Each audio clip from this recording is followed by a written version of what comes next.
বৃষ্টির মধ্যে পরীক্ষা দিতে গিয়ে আমার আর আমার বাগিনার মধ্যে কি ঘটলো সেটা দেখতে হলে আপনাদের পুরো ব্লগটা দেখতে হবে।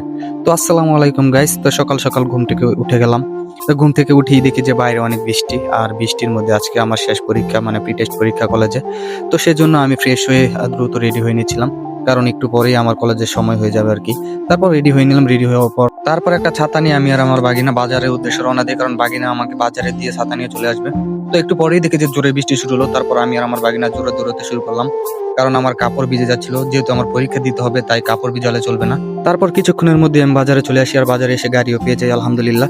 তারপর বাগিনাকে ছাতাটা দিয়ে পাঠিয়ে দিলাম বাড়িতে, আর আমি গাড়িতে বসে কলেজের উদ্দেশ্যে রওনা দিলাম। তো কলেজে গিয়ে আর ভিডিও করতে পারিনি। তারপর পরীক্ষা দিয়ে বের হলাম কলেজ থেকে। তো কলেজ থেকে বের হয়ে হাঁটতে শুরু করলাম। তো একটু সামনেই দেখি যে আমার বন্ধুরা দাঁড়িয়ে আছে। তো আমি তাদের সামনে গেলাম। যাওয়ার পর বললো যে, বন্ধু তুই একা একা ব্লগ করতেছ, তো আমাদেরকেও একটু ব্লগের মধ্যে নিয়ে নে। তারপর ওদেরকেও একটু ব্লগের মধ্যে নিয়ে নিলাম। আর আমাদের কলেজের প্রাকৃতিক দৃশ্যটা দেখতে দেখতে আমি আর আমার বন্ধু চলে আসলাম একটি খাবার দোকানে। তো সেখান থেকে আমরা কিছু খাবারের জন্য নিয়ে নিলাম। তারপর আমি আর আমার বন্ধু একটা অটোর মধ্যে উঠে পড়ি। অটোর মধ্যে উঠে আমরা দুই বন্ধুকে একটু দেখে নিচ্ছিলাম আর চুলগুলো ঠিক করে নিচ্ছিলাম। তারপর আমরা ওইখান থেকে যে মজাগুলো নিয়েছিলাম ওগুলো আমরা দুই বন্ধু মিলে খাচ্ছিলাম। তো একটু সামনে দেখে যে রাস্তা অনেক ভাঙা, এটা এখান দিয়ে যেতে খুবই কষ্ট হচ্ছিল। তারপর একটু সামনে যেতে না যেতে এক সুন্দর রাস্তা চলে আসে, আর সেখানকার ভিউটা ছিল খুবই সুন্দর। বৃষ্টির মধ্যে সুন্দর সবুজ গাছপালা দেখতে খুবই ভালো লাগতেছিল। তারপর যখন ভৈরবদ্বীপ মসজিদের সামনে আসি, দেখে যে একটা জ্যাম লেগে গেছে, কারণ একটা গাড়ি থেকে মাল নামানো হইতেছিল।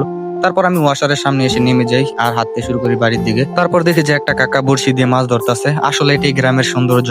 তো আমি আর বেশিক্ষণ না দাঁড়িয়ে বাড়ির দিকে রওনা দিলাম ওয়াশার দিয়ে হাঁটতে হাঁটতে। তো আজকের ব্লগটা এই পর্যন্তই। দেখা হবে আপনাদের সাথে নতুন একটি ব্লগে। সেই পর্যন্ত সবাই সুস্থ থাকবেন, ভালো থাকবেন। আল্লাহ হাফেজ।